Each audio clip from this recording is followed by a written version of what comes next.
Hello all విద్యార్థుల్లో చాలా మటుకు సందిగ్ధం ఉంటుంది. ఏంటంటే ఈ హిస్టరీ ఎలా చదవాలి సార్?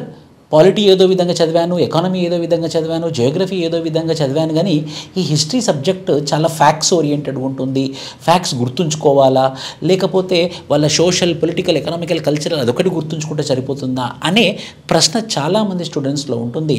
సో ఆ పర్టికులర్ ప్రశ్న ముఖ్యంగా టీఎస్పీఎస్సీ వాళ్ళైతేనేమి, యూపీఎస్సీ వాళ్ళైతేనేమి, సో ఆ హిస్టరీని ఎలా చదవాలి, ఆ హిస్టరీని ఎలా ఓవర్కమ్ కావాలని చెప్పేసి మన ఫ్యాకల్టీ మొహమ్మద్ రసూల్ సార్ ఉన్నారు. సో ఈ రసూల్ సార్ మనకి చెప్తారన్నమాట. సో హౌ ఎలా ప్రిపేర్ అవ్వాలన్నది please sir. Thank you sir. So guys, it's a very thought provoking question. అంటే చాలామందికి, అంటే సీనియర్ స్టూడెంట్స్ కానివ్వండి, ఆస్పిరెంట్స్ కానివ్వండి, కొత్తగా ప్రిపేర్ అవుతున్న ఆస్పిరెంట్స్ కానివ్వండి, జనరల్ క్వశ్చన్ ఏంటంటే history is a vast subject. ఏ విధంగా ప్రిపేర్ కావాలి, ఏ అంశాల మీద ఎక్కువగా ఫోకస్ చేయాలనేది జనరల్గా క్వశ్చన్ ఉంటుంది రైట్. సో మళ్ళీ ఈ క్వశ్చన్స్కి simple answer, you have to concentrate on socio economic and cultural aspects of ancient, of medieval. When it comes to modern, concentrate on British policies, concentrate on socio-religious reformation movements, at the same time national movement. మళ్ళీ socio economic and cultural conditions అంటే ఎక్కడి నుంచి, right from ancient. So ancient మనకు అంటే ప్రాచీన భారతదేశ చరిత్రలో సామాజిక, మత, సాంస్కృతిక పరిస్థితులు అంటాం. మనకు మధ్యయుగంలో కూడా సేమ్ ఇవే టాపిక్స్ మీద కాన్సన్ట్రేట్ చేయాలి. At the same time Telangana history and కల్చర్లో కూడా మనం ఫోకస్ చేయాల్సి ఉంటుంది. ఎందుకంటే మనం ప్రీవియస్గా అంటే గ్రూప్ 1 ప్రీవియస్ క్వశ్చన్ పేపర్స్ మనం అబ్జర్వ్ చేసినట్లయితే ఇండియన్ హిస్టరీతో పాటు తెలంగాణ హిస్టరీ అండ్ కల్చర్ నుంచి కూడా క్వశ్చన్స్ మనకు గ్రూప్ 1 ప్రిలిమ్స్లో రావడం జరిగింది. So I repeat, socio economic and cultural aspects.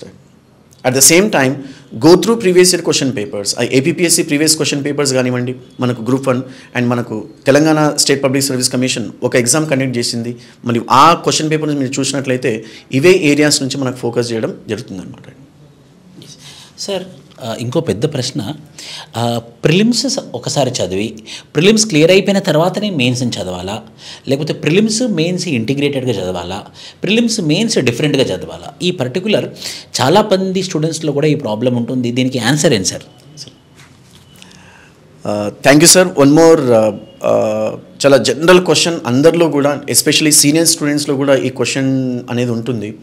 As far as preparation is concern, అది యూపీఎస్సీ కానివ్వండి, టీఎస్పీఎస్సీ కానివ్వండి, ఏపీపీఎస్సీ కానివ్వండి, I would suggest my students go for comprehensive preparation, integrated preparation. అంటే ఇంటిగ్రేటెడ్ ప్రిపరేషన్ అంటే ఏం చేయాలి sir? Simple. Besides prelims you have to concentrate on mains. జనరల్గా చాలామంది ఆస్పిరెంట్స్ తప్పు చేస్తుంటారు. ఫస్ట్ ప్రిలిమ్స్ ఎగ్జామ్ రాయాలి, ఫస్ట్ మనం ఫ్యాక్ట్స్ని చదవాలి, ఫ్యాక్ట్స్ని చదువుకొని పోతే మనకు ఏదో ఒకటి ఆన్సర్ పెట్టవచ్చు. ప్రిలిమ్స్ తర్వాత ఒకవేళ ప్రిలిమ్స్ క్లియర్ అయితే మనం మెయిన్స్ రాద్దాము అనే ఒక పర్సెప్షన్లో ఉంటారు. దయచేసి అలా తప్పు చేయకండి. రైట్ ఫ్రమ్ ద బిగినింగ్, అంటే మీరు ప్రిపరేషన్ స్టార్ట్ చేసిన తేదీ నుంచి each and every subject, especially history, concentrate on integrated approach, right? So besides prelims, you have to read for mains. అంటే ఏదో ఒక టాపిక్ తీసుకోండి. Take an example of Indus Valley civilisation. Indus Valley సివిలైజేషన్లో మనకు ప్రీవియస్గా క్వశ్చన్స్ ఎలాగ అడిగారు ప్రిలిమ్స్లో, మళ్ళీ ఇండస్ వ్యాలీ సివిలైజేషన్ నుంచి మనకు మెయిన్స్లో క్వశ్చన్ ఎలాగ అడిగారు. సో ఈ ప్రిలిమ్స్ అండ్ మెయిన్స్ అప్రోచ్ని మనం ఒకే ప్రిపరేషన్లో ఫాలో కావడం వల్ల ఏమవుతుందంటే you will get command over subject. So when you get command over subject, it doesn't take much time in writing mains answers.